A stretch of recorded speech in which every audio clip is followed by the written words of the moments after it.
Все прошло, как проходит бесследно наша жизнь, молодые года, наша первая песня рассвета, наша первая в небе звезда. Та звезда, что светила так ярко, освещая дорогу любви, чтоб сердца, что пылали так жарко, заблудиться во мгле не могли,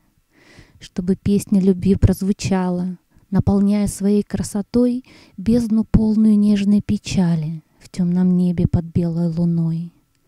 чтобы светом влюбленных наполнить, и неважно, через сколько веков это пламя светило б дорогу, помогая сердцам вновь и вновь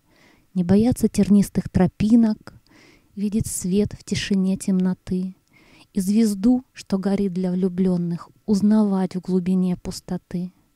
открывая сердца откровению, отдаваясь любви естеством, засиять в бесконечной вселенной со звездой под названием «Любовь». Авторские права Елена Коростелева-Эйджи.